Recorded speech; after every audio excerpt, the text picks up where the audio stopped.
I'm Solomon Nelson, and today I'll review Fit, the fitness board on 4chan. Just a bit about me before we begin. I turned 20 a week ago and I'm really into fitness. While I don't have any qualifications yet, I've been able to build an aesthetic physique naturally by following scientific bodybuilding principles and busting my boiler, and I have some extremely knowledgeable friends and contacts like Coach Jared Feather of Renaissance Periodization. So, Fit is a forum intended for discussion about exercise, nutrition, general health, body recompositioning, etc. This style of forum is referred to as an image board because you can post pictures along with any text you write. The most recent posts and threads appear above the rest, and most users post anonymously. I'm going to divide my review of the board into two sections. First, I'll review the fitness information it offers. If you don't care for this, you can skip ahead to section 2, where I'll review the community on the board, the discussion topics, the advice, the humour, and last I'll conclude with suggestions for people who either frequent the forum or wish to visit it. When you arrive on the board, the first thread that displays is called the sticky. It's called the sticky because it's stuck to the front page and always appears in front of normal threads. The sticky contains links to sites giving basic fitness information so that the forum isn't clogged up by people asking for help. The actual thread itself recommends unnecessarily high protein intakes for strength gain, muscle hypertrophy and health, but the main link takes you to Sean 10mm's and Liam Rosen's Beginner's Health and Fitness Guide, which is actually a great resource. It covers myth-busting, mindset, diet, exercise, measuring progress, and frequently asked questions. Honestly, if I could recommend one single comprehensive fitness guide to anyone, it would be this. It isn't perfect, and I'm going to spend the next few minutes nitpicking it, but for the purpose of improving general health and getting in good shape, it's extremely good. In the introduction, they declare it's a guide for beginners and the general population, not bodybuilders, athletes, very obese people, bulimics or anorexics. They say the advice in the guide applies equally for women and men, and that lifting weights is extremely unlikely to make women as muscular as men, unless they're very devoted and pharmaceutically enhanced or genetically gifted. I like this. They say you can't spot reduce body fat, meaning you can't lose fat in a specific area by working on that area. Instead, you have to lower your total body fat percentage. For the most part, yes, this is true. Although I like how they assert that you can only reveal your abs by lowering your total body fat percentage and not by doing loads of abs work, the suggested repetition range for abs work, 5 to 10, is in my opinion too low. If you use heavy weights on abs work, you can have technique breakdown and risk back injury. So I wouldn't recommend doing fewer than 8 reps in a set when doing abs exercises. In the mindset section, the main thing they champion is consistency, building sustainable, lifelong habits. I love this. They say you get in shape and more importantly stay in shape by accumulating significant but livable improvements to your lifestyle over time and building on them. Not by going through some horrible ordeal requiring Olympian willpower. This is so true. By and large, yes, the reason why people fall off the wagon is that they make changes they can't stick to. In the diet section, they cover the basics of calories. They say food determines how big you are. If you consume more calories than you expend, you will get bigger. If you consume fewer calories than you expend, you will get smaller. This is true. Even though there's genetic variation in metabolism, everybody obeys the first law of thermodynamics. If you aren't losing weight, then you are by definition not in a calorie deficit. If you aren't gaining weight, then you are by definition not in a calorie surplus. The guide doesn't necessarily tell you to count your calories, but it explains how to do it. In my opinion, calorie counting isn't a sustainable approach, but it might be smart to experiment with it if you've never tried it before, just to get an idea of what you're taking in, and to better understand how your body works. I think their rate of weight gain for muscle growth recommendation is too fast. They recommend that you gain roughly 4 pounds or 1.8 kilos per month. If you're a beginner doing everything right, then yes, this will likely be mostly lean tissue, but most people aren't putting in enough work to grow that much muscle, so they should gain weight more slowly.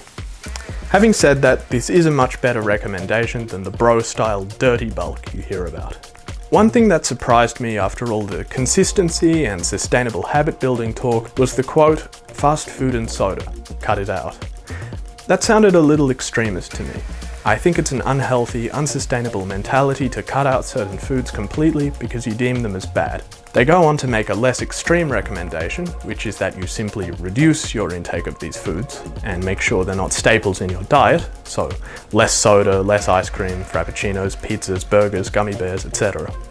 Perhaps the reason for this extreme recommendation, that you just cut them out, is that if you tell normies they can have those foods sometimes, they'll end up having them in much greater quantities than they should. They go on to explain the macronutrients that compose foods: carbohydrates, proteins, fats, and even alcohol. This is all useful, basic information. They talk about how none is inherently fattening, which is true. However, I disagree when they say, if you have to cut down on one macronutrient, cut down on carbohydrates. First, because I don't think obesity can be attributed to any one single macronutrient, and second, because carbohydrates are great if you're physically active, though admittedly not so much if you're sedentary.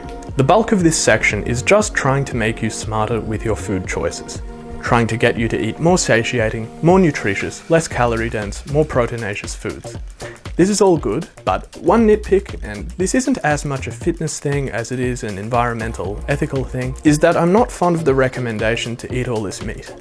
When we can obtain adequate protein from vegetarian sources, the last thing we need is more fit people burdening the planet by eating meat. So I'd recommend that you eat less of it. But overall, the diet advice is solid. The exercise section begins by saying that exercise is less important for general health than diet. This is true.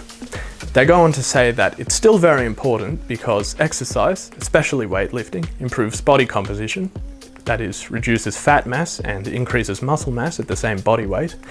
It's synergistic with diet for weight loss, and it improves health.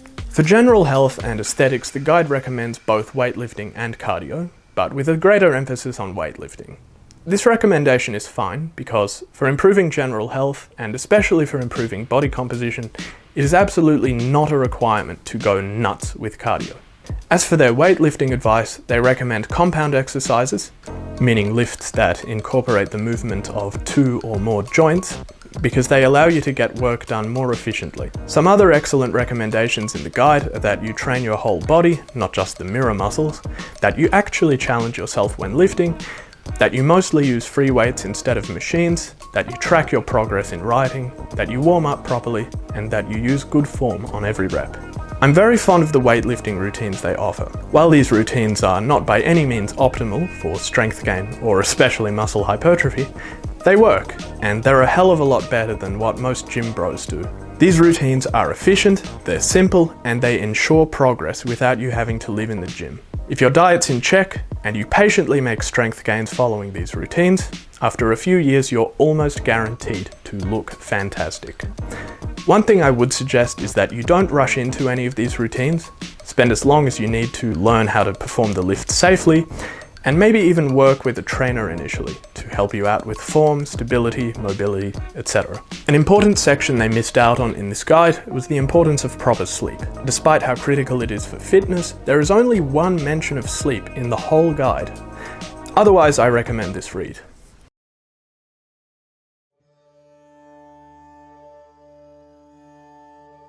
Now we get to the fun stuff, the community. Because basic fitness discussion is discouraged because it's all covered in the sticky, the discussion on the board rarely pertains to fitness. Coupled with the fact that you can post anonymously with basically zero real-world consequences, the result of this is a chaotic environment, sometimes hilarious, but mostly toxic.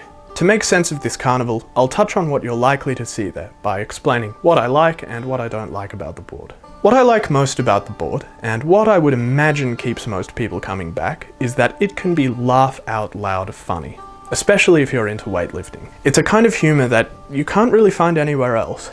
There are Sir Artworks comics, which you just have to see to believe, Jeff Cavalier posting, Rich Piana posting, and bloat maxing, which is the ironic aspiration to become as bloated as humanly possible, and even smaller, sillier things like this post comparing Lee Priest to the Harry Potter character Draco Malfoy with the caption, "Scared, Potter?"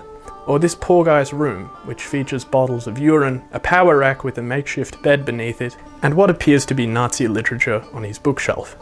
The board offers a safe haven for people to discuss steroids usage, which is fine, I guess, and another cool thing is the current body threads, where users can post pictures of their physiques and compare progress. It's pretty stupid, yes, but I like it because you wouldn't really be able to do this anywhere else. But once the novelty wears off and the humour gets stale, for the most part you're left with rubbish. For one, a lot of the threads exist purely to make you feel insecure about yourself, over things you can't really even change. If you take the forum too seriously, you'll feel unsettled over your height, your wrist circumference, your face, your hairline, your lack of abdominal definition, your celibacy, and many other things that probably wouldn't otherwise preoccupy you. Even if you can see through what they're trying to do, and it doesn't make you feel insecure, I still don't understand why you would subject yourself to this. Second, they're completely obsessed with talking about girls. They post about girls ad nauseum, and in a corrosive way. How to attract them, how terrible and superficial they are, how difficult it is to get a girlfriend, how they hit the wall, etc. Not only is this misogynistic, it's just boring.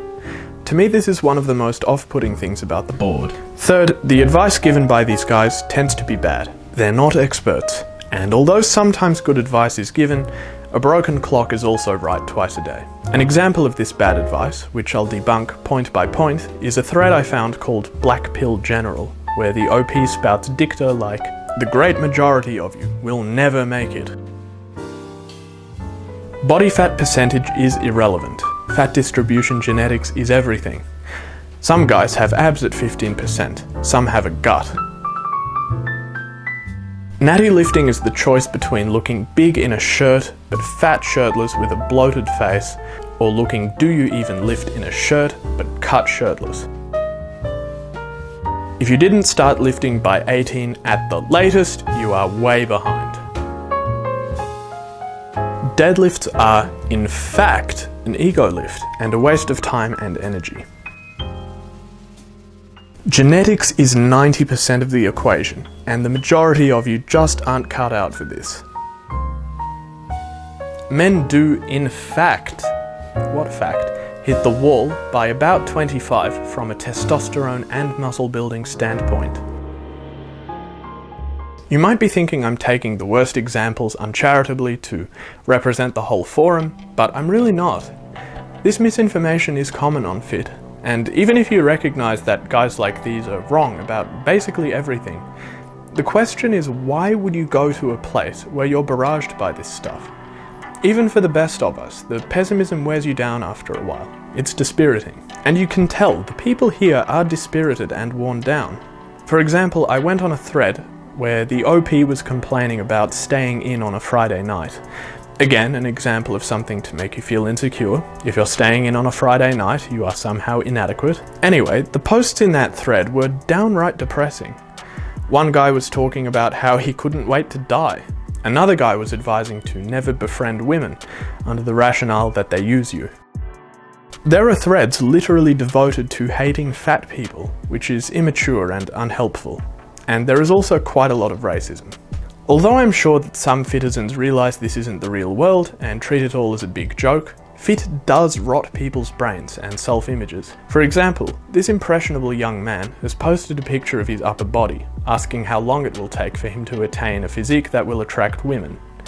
The poor guy has been led to believe that his lack of muscles is the reason why women aren't attracted to him, and the people in the thread were enabling his body image problems. It is an erroneous assumption that a certain physique is a requirement to attract women. Yes, by and large, women appreciate muscle on a man. But lifting for the sole purpose of attracting women is mostly unproductive. Beyond making you healthier and happier and more confident, which are all things regular exercise can help you with, for the purpose of attracting women, you get diminishing returns from developing your physique. And once you reach a certain level, that can actually be a turn-off. Girls might see you as self-absorbed, no more than a short-term prospect, compensating for something, intimidating, or even in the closet. I'm not saying don't shoot for the stars with your muscular development. I'm saying if you expect your big muscles alone will attract women, you're likely to be disappointed. If you're determined to visit the board or stick around there, I would advise you to not take any of it seriously. If you're there for information, go there strictly for the sticky and don't expect to find anything else valuable. Honestly, I suspect the reason why people go there is that they're just lonely and they don't have any friends with whom they can talk fitness. If you fall into this category, I advise you to get off the board, venture out of your comfort zone, and make some fit friends in person. Either that, or introduce your current friends to fitness. It's a lot better that way, and if it pans out well, you can even introduce them to the memes and inside jokes on fit. Conceptually, I don't dislike the fit board. I think it has amazing potential, but at the moment it's really bad.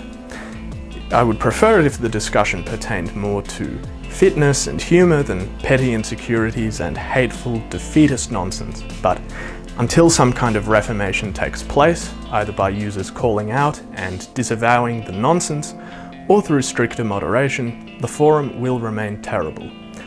So I advise that for now, you stay away for your own good.